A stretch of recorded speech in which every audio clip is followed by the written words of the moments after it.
everyone, welcome to my sex tape, my Ask Me Anything series, and by me, I mean Bruce Sentar. Behind the camera, we have my lovely assistant, Chris. He'll be shouting out some questions, and we're going to start with the Patreon ones first. All right, so the first question is from the Rat King. Do you have any hints you can give about your possible next series? So I've been saying for a while that I'm going to do sci-fi. I will likely make some sort of space odyssey with an episodic journey to different planets. And I want to do an overly optimistic main character who's just excited to go to space and see new people. As for everything else, I'll discover it as I go. Second question is from Sauce, one of our lovely Discord mods who does so much for us. We appreciate him very much. He asked, what has been the biggest change with regards to family since becoming a full-time author? How do they react to it? Are holidays different or difficult, or do they really know much about your writing at all? Actually, it's been very difficult. My family, besides my wife, has no idea what my pen name is, and it drives them absolutely nuts. And I get asked constantly what my pen name is or when I will share. I don't share with my family, nor do I share with my nosy neighbor. And that's just to separate my personal and my writing life. So next question is from yours truly on Patreon. They asked, how much pre-planning do you go through before you start writing a book or a series? Is everything already fleshed out and you know how the book or series will end before you start, or do you tend to take it chapter by chapter? Usually in the writing and the author world, we call it pantsing versus plotting, and it's sort of a spectrum. I am much heavily towards the pantsing or discovery side. I typically make most things up as I go. I do try and keep notes so that I don't backtrack and need anything that requires significant correction. And I do sort of know who the antagonist is, right? You know, when they come in the first time, I'm like, oh, this is a lovely antagonist, and I'll carry them through the story arc as such. And usually when you kind of get the main pieces set up, it plays out pretty well on its own without significant pre-planning on my part. Next question is from James Hyatt. They asked, I've read most of your work, if not all, and have caught a few Easter eggs, I think, connecting some of the stories. Are you ever planning to connect all of them together officially, like Dragon's Justice and Saving Supervillains, or have I just missed those references in some of your books? Have you ever planned for deeper connections like character crossovers? When I first started writing, Monomaster, Tao, and Legendary World were explicitly connected. However, quickly, with only 3 series connected, I noticed there was a trend of people being concerned about reading order, and some people finding then a requirement to read everything as overwhelming, so I stopped connecting them explicitly. In my mind, there is some headcanon in which they are still connected, but I don't explicitly connect my series. All right. The next question is from Joshua McKinley. They asked, I've noticed in most harem books that the MC is pretty dense when it comes to women. Is it just easier to write a male main character that way, or is there some benefit to them being a little bit oblivious? There's actually a decent benefit to them being oblivious, or at least reluctant to enter a relationship with a large number of women. By doing that, we can add tension, and we can draw out the romance, and we can set up several emotional or mental barriers that need to be broken down. Ultimately, when it comes to writing something that's romantic, there has to be a reason they can't get together. And sometimes making it the main character's own mental flaw is a very simple way to do it. Next question is from Jacob. He asked, I've noticed a decrease in some of the spicy scenes in recent books, and I was curious if that's a conscious decision to reduce that to increase story content, or if it's just the story driving out the available space that those scenes would normally occupy. In a way, I'd say all of those. I definitely have a desire to focus a little more on story lately. I'm finding that anecdotally, many people are saying they skip spicy scenes or are not significantly interested in them. My own desire is that a spicy scene is the cherry on top. It's the culmination of a romantic arc. So I'm interested in a spicy scene from that perspective. I'm not really interested in spice for the sake of spice. And generally speaking, I am starting to stretch my romantic arcs to be longer. You'll notice there's really only one prominent romantic arc per book, or some romantic arcs are starting to spread to 2 to 3 books before completion. Again, in my almost 6 years doing this, when people talk about their favorite characters, it's either one of 2 characters in the entire series, and it's either the first girl or the girl with the longest romantic arc. So getting that information, that feedback from my fans, you see me stretching romantic arcs, and then my philosophy that the spicy scene is really the culmination of the romantic arc, generally is creating less spicy scenes in my books. So here's a question from, I might say this wrong, I apologize if I do. Arbab SB on Patreon asked, does the dungeon and dungeon diving have a bottom, or does it keep going down indefinitely with an infinite number of floors? And there was a comment immediately under that said, spoiler. Yes, spoiler. I actually know what's at the very bottom of the dungeon. I can't tell you today how many floors there are in the dungeon, but what's at the bottom has been planned since I started the series, and we will get there eventually. All right, next up is Donnie Davis. He asked, I kind of want to pull a Chris Farley and remember that one time you, but I will not. Instead, I'll ask, what is one piece of advice you would give aspiring authors that you wished you knew before starting? It's a really good question. I'm thinking, like, what is my top one? And that is the hardest part of the question.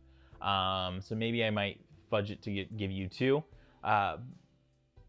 But in reading a Brandon Sanderson, or not reading, watching a Brandon Sanderson video at one point, he talked about it is okay to look at someone else's plot and sort of mimic it, but do it your own way. It's not about copying, but it's about the reality that plot structures come with a lot of expectations. If you're doing a mystery novel, and this was a big breakthrough for myself, my mother was a big mystery reader, and at one point she told me, after I'd already started my author journey, that the third character introduced is almost always the killer in the mystery. And I asked her, doesn't that spoil it? She's like, no. In a way, it's like, you know it, but you're still interested in the way you get there. And it kind of, that all kind of clicked to me, that plot structure is not something unique. It is not really something you should be reinventing. It's something you should be taking from other people and making your own. And that was probably one of my biggest breakthroughs when I went from Mana Master, Legendary Rule, Tao into the Dragon's Justice series. I went and I looked at urban fantasy novels. I took a number of very popular ones and I kind of tried to boil down what the common plot structure was between them, and then I made it into a generic framework that I couldn't copy, and then I used, that wouldn't be a copy of any single person, and then I kind of used that to help myself suss my way through Dragon's Justice. And by reducing the number of decisions I was making while being a discovery writer, actually significantly improved my ability to focus on the characters, the interactions, and the prose. And I think that was one of the things I did that leveled up my writing the most. All right, so now we're moving on to the Discord questions. These all were submitted on the Bruce Sentar Discord server. If you are not a part of that, I'll put a link in the description of the video. So join that, and there's a form on there you can fill out that will let you ask these questions. The first one is from Sauce again. He double dipped here. Sauce! I know. You dirty dog. What a scoundrel. He asked, what is Chris's favorite frog? Oh, Chris, do you want to get in the camera? Yeah, sure. I guess I'll come around and answer. Blue Poison Dart Frog. The first real Discord question is from Theme Park Hero, who asked, is there a completed series you have done that you would like to go back and add to? And if so, which one would it be? I think all of my series have had their own merit, their own fun. I try and do something different, especially considering how many books I produce. One of my biggest concerns is writing the same plot, the same story over and over to the point where it gets boring. So I do try and do things different. Within each series, there is some similarity within the books, because if book one did good, you don't really want to completely go off formula for book two. But that said, I would say most of my series probably have something else I could explore. I'm actually fairly content to keep going forward. Generally speaking, when someone asks me what my favorite book I have written is, I usually say the one I'm currently working on. Kind of a cop-out. It is absolutely a cop-out. My real favorite book's probably Ard's Oath, but shh, don't tell anyone. All right, next question is from the Score Walker XX, who asked, have you ever thought of adding images to the books, like a light novel? I have thought of adding images. I can't do spicy ones. That's against Amazon terms of services. I don't know. They could be fun. It's really actually mostly a problem of getting an artist to work on my schedule, as well as, to some degree, when you're doing a book, everyone reads a character and has their own slight interpretation of it. It's a difference. It's a thing with novels. And so if I put in pictures, inevitably I'm concerned that people are going to disagree with how they're drawn. Really it's a situation of I'm worried that I won't be able to please everyone if I do that, and will generate some level of complaints. But we do have a project in the works. We do have a project in the works. So stay tuned for images if that's your... We have plenty of projects in the works. I do have a webtoon currently being produced. I actually am a co-owner now of a webcomic studio, and Dungeon Diving and Returner's Defiance are currently being produced. There were some trouble with Dungeon Diving. I've talked about it on some of my stuff in the past. And Returner's Defiance is actually further along than Dungeon Diving now. But stay tuned. I will one day give you guys a date for when those will be released, but I'm doing a lot of stuff with webcomics in general. All right, next question is from Insidious, who asks, what's the secret to keeping the creative juice flowing without burning out? Keeping the creative juice flowing. Honestly, it's reading. It's exploring other mediums of storytelling, and enjoying it as a reader. For a long time, I had trouble reading novels because I was so analytical of the novels I was reading. That's gone away quite a bit at this point, and I can enjoy novels again. But for a while there, I dove headfirst into manga and webcomics as a different medium, and also a way to look at storytelling differently. And then generally, I don't necessarily have problems with burning out. I mostly have problems with getting overwhelmed. Ultimately, the creative process is creating a large number of decisions. Right? Every word is a decision. Every choice, whether to go this way or that way in the story, is a decision. And you just get overwhelmed with the number of decisions, and you sort of fall into paralysis. Usually I can work my way out of that by making layers to my decisions, and I can sit down and I can write out, the characters and stuff, and sort of do ideation sessions and reduce the number of decisions I'm making when my hands are on the keyboard, and that usually busts me through any sort of burnout that I experience. All right, next one is from Theme Park Hero, who I think asked a question already, but it says, I know you probably don't do a whole lot of reading, but who are some of your favorite authors in the genre? So I think I did a post. I really liked Chase Kilgore's. He now has 2 series. I think I actually just read his Feral Mage. I think he's really good structured. He does a lot of points of views, which isn't always the most popular in the genre. But I think it's very fantasy, very well written. So I've enjoyed that. Warlock obviously was a nice breakout last year. It was more of a drama than any sort of action, which was a fun new difference. And also makes me think maybe I should do more drama. They've definitely been fun. I don't know. I read a lot. I very much enjoyed Deacon Frost's Dragon's Rider, because it was a non-human main character, and he did the dragon's mentality, I thought, very well in an interesting way. And if we step out of harem, I'm actually a big fan of He Who Fights with Monsters. Jason Asano is a wonderful character. You may feel like Ard has some of his characteristics. That's probably because I wrote Ard's Oath after my binge of He Who Fights with Monsters. So this one is from, Kovar Setuin. Sorry. It's a little bit multi-layered. So the first part is, are all of the fruits/worlds on the tree supposed to be alternate Earths?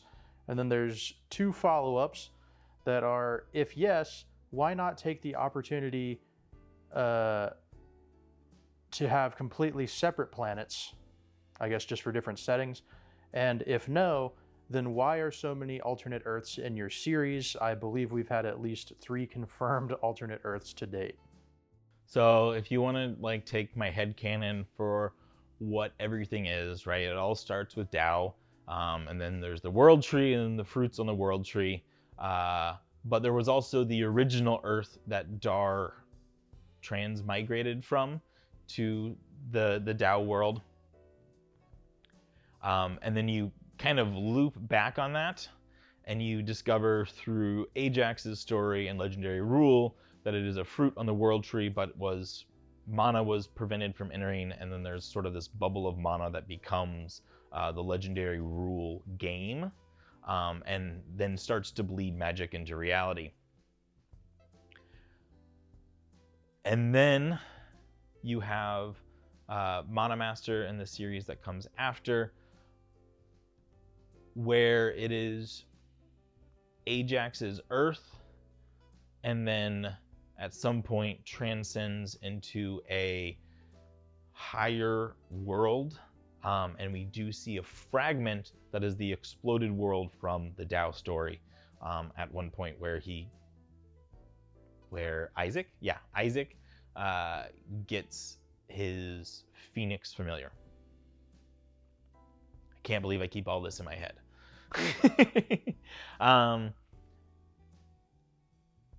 So that's kind of how I structured it originally. Since I did an urban fantasy for Dragon's Justice, it was easiest just to create an Earth-like. And same with dungeon diving, it's Earth-like because that's easy. I don't think Ard's Oath is Earth. Ard's Oath is actually, his world is actually Purgatory, where the gods have been sealed. And then Returners, of course, starts Earth, because that's just a great setting for the apocalypse. I don't know if I'm really set on pseudo-Earth, but especially when I'm doing anything that has a modern theme, it's just a very easy framework for all the readers to get their head around without having this big explanation that people then have to keep in their heads, and it lowers the barrier of entry for the story by making it a pseudo-Earth if there's any modern element. Hopefully that makes sense. But if you like separate planets, the sci-fi series is going to be... Yeah, the sci-fi series will probably see a bunch of strange planets, and sort of the same way I did in Dragon's Justice, where you kind of explore a new race every book as a, sort of a world-building dose. So this one is from Owen R 1484, and it's sort of similar to a previous question, but a little bit different. They asked, how do you go about creating and writing a series? For instance, how far ahead do you come up with concepts, plots, and ideas? How many concepts and details do you come up with before you even start on the first book? So how I start and come up with the series is I actually have a giant folder of what I'm going to call plot bunnies. When I'm writing anything, at some point there's an inspiration because of something I saw, something I read, and it kind of gnaws in the back of my mind. I follow it for a couple chapters and then I abandon it, just to kind of exercise that inspiration. And then usually what happens is one of them sticks around. Right now in my head, there's one that I have a working title that will never be the actual title, but it's called Nya Blade, as in like the cat noise. Because the main character's master is a cat and he learns the sword from him, but it's a long story. And so like if Nya Blade sticks in my head for a little bit, then it might evolve and shift as some other inspirations come into it. And I just kind of get that seed, and eventually then when I have an opening in my schedule, I'll pick whichever seed is sort of the top of the most developed or the most interesting to me at the moment, and I will sort of, at that point, I plant it and write the first book. I usually kind of know where powers and antagonists are going at the end of the book before the next one, and I usually write myself like a one-page sheet of kind of top level what has happened and what will happen, or at least my current thoughts, so that when I cycle back to the series I can usually pick up pretty easily where I left off. Unless it's a stat sheet. I somehow butcher stat sheets constantly. And the last question for this first session is from Bounce the Cat, who asked, have you ever considered doing a noir-style crime series, maybe with a touch of fantasy, but really more of a hard-boiled theme similar to 1940s Raymond Chandler or Philip Marlowe series? I read a lot of harem lit, and you are one of my favorite authors, but this is something that I have never come across in the genre, and if anybody can pull it off, I think it would be you. I don't know if I'm going to go noir. I will say there is one noir series out there by K.D. Robertson. He did like a cyberpunk noir detective novel. I cannot remember what it's called right now, but that exists. I don't think I've read any other. Generally speaking, the episodic nature of the noir is hard to mesh with the continuous nature of the harem relationships. So there's a little bit of author molding that would have to happen to sort of pair the two genres. I don't think it's impossible, but I also don't think it's going to be on the top of my list. I'm a big fantasy buff. The noir thriller has never really been my inspiration. But who knows? I've been doing this for 6 years and I'm still pretty young. I don't think I'm going to stop writing anytime soon. In the future, maybe I will be interested in noir. Well then, thank you everyone for watching my my video AMA. This is Bruce Sentar, and thanks for watching.